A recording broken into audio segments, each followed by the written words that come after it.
A couple of years ago, I boasted to a colleague that I could encapsulate the history of classical music in the United States in one name and a half. I proceeded to write Dvorak, Gersh.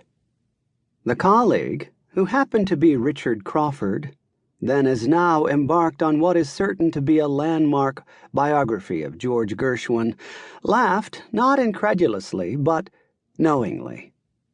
Rich is long familiar with my passions and idiosyncrasies as a musical scholar. In Classical Music in America, A History, 2005, I called American classical music a mutant high culture. Normal musical high cultures are founded on a native canon. But American orchestras and opera companies are Eurocentric in repertoire. No native canon of sufficient consequence materialized.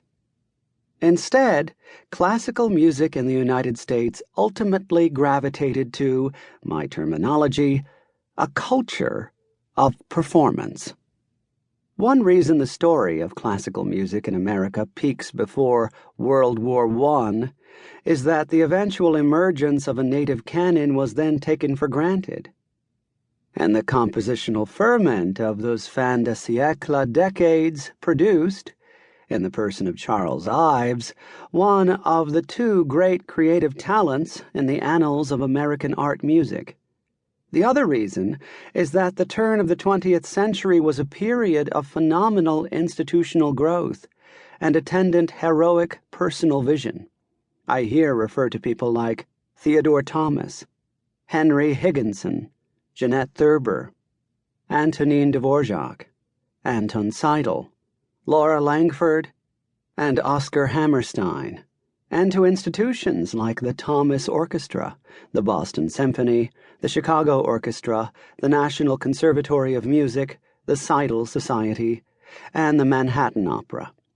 Dvorak, a director of Thurber's National Conservatory, was the influential and controversial central embodiment of the aspiration to produce an American canon.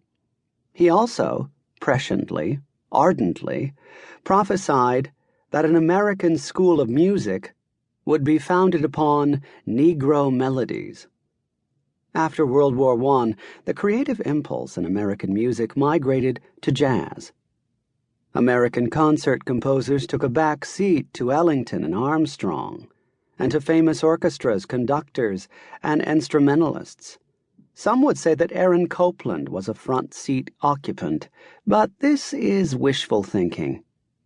The composer in the front seat was the one composer of genius who would mediate between the high culture of performance and a popular musical culture in which creativity and performance were never severed from one another. That composer, alongside Ives, the second great creative talent to buoy American art music, was, of course, George Gershwin. Gershwin lived barely long enough to produce an operatic masterpiece, Porgy and Bess. Then, in 1937, at the age of 38, he died of a brain tumor. Had he enjoyed a normal span of years, the course of American music would have changed. More than anyone else, he commanded the talent to heal the schism between what had become, as the present book emphasizes, mutually estranged worlds of American music. Hence, Dvorak, Gersh.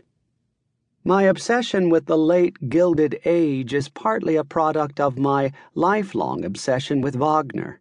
On both sides of the Atlantic, this was the time for Wagnerism. Wagner has doubtless been more written about than any other composer in Western history. It was my good fortune to discover the story of Seidel and Langford's Seidel Society as central catalysts for American Wagnerism, and so produce a Wagner book with something new to say, Wagner Nights, An American History, 1994. Gershwin, for decades, was little written about by. To keep listening to this audiobook for free, click the link in the description. It will take you to a free Audible trial where you can listen to this and many other books for free for 30 days.